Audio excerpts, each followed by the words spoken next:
BJP के कुछ छोटे भैया लोगों ने प्रेस वार्ता की कि प्रशांत किशोर के पास पैसा कहां से आता है। प्रशांत किशोर ने पटना में जमीन खरीदी है, इनके पास सेल कंपनी है। और आप लोग भी ये सवाल कभी कभी पूछते रहे हैं कि जनसुराज के पास पैसा कहां से आता है। तो मैं आज किसी दूसरे पर बात करूं उससे पहले जरूरी हो गया है कि आप ये जानिए कि प्रशांत किशोर के पास पैसा कहां से आता है, उस पैसे को देने वाले लोग कौन है, उसका स्रोत क्या है और उसको खर्च कैसे किया जाता है। क्योंकि सावन के अंधे को सब हरियाली ही दिखती है, बिहार के चोर नेताओं को सब चोर ही दिखता है। तो मैं आज कोई भी खुलासा करने से पहले अपने लिए, अपने जनसुराज में जुड़े हुए साथियों के लिए और बिहार की जनता के लिए बात बताना चाहता हूं कि अभी आपको आंकड़े जारी कर रहा हूं, उसको नोट कीजिए ताकि बिहार की एक एक जनता जाने कि जनसुराज का पैसा कहां से आया है, किस माध्यम से आया है और वो कहां खर्च हो रहा है।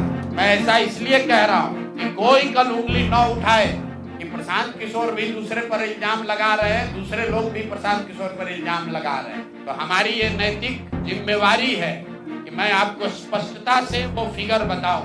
अभी तक मैं आप में से कई लोगों को याद है, मैं ये कहता हूं कि पैसा सरस्वती से आता है, उन लोगों के माध्यम से आता है जिनको हमने मदद की, वो लोग पैसा देते हैं।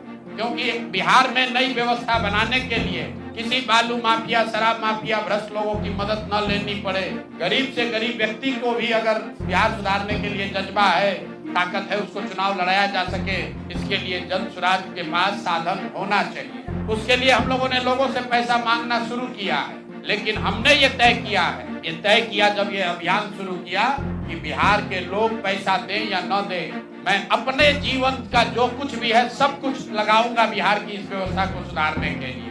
और ये सिर्फ शब्द नहीं है जो मैं कर रहा हूं, ये आप देख रहे हैं। मैंने सिर्फ इसलिए नहीं आंकड़े अभी तक जारी किए थे कि सनातन धर्म में, हम लोग के धर्म में कहा जाता है कि दान करने वाले पैसे की चर्चा नहीं करनी चाहिए। लेकिन यहाँ के छुटभैये नेता, इन्होंने जब बात उठाई है तो मैं अब आंकड़ा जारी कर रहा हूँ, आप लोग नोट कर लीजिए। पिछले 3 बरस में प्रशांत किशोर को पैसा कहां से आया है। हमको पैसा 2 जगह से मिलता है। एक, जिसको हम लोग सलाह देते हैं, जिसको आप राजनीतिक कंसल्टिंग कह लीजिए, या जो भी आदमी हमसे सलाह मांगता है। हमने जीवन में कभी किसी से फीस नहीं लिया, लेकिन जब बिहार का अभियान शुरू किए तो ये तय किया अब हम फीस लेंगे क्योंकि हमको समाज के लिए पैसा चाहिए। तो 2021-22 से जिसने भी प्रशांत किशोर से मदद ली है, जिसने भी हमसे सलाह लिया है, वो चाहे कंपनी हो या पॉलिटिकल पार्टी, पहली बार अपने जीवन में मैंने ये भी किया है कि अगर कंपनी को भी, किसी बड़े बिजनेस हाउस को भी मेरे से सलाह चाहिए, उसका मैं फीस लेता हूँ। और टोटल जो फीस लिया गया पिछले 3 बरस में मेरे व्यक्तिगत अकाउंट में या मेरे से जुड़े हुए संस्थाओं में 241 करोड़ रुपया फीस के तौर पर मैंने पिछले 3 साल में जमा किया है।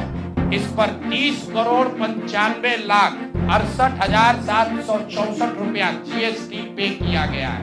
ध्यान रखिए कि जो पैसा हम लोग सलाह देते हैं, उस पर जो फीस मिलती है, उस पर 18% भारत सरकार को GST देते हैं। तो 241 करोड़ रुपया हमने फीस के तौर पर लिया 3 बरस में, और उस पर 30 करोड़ 95 लाख रुपया हमने GST भरा।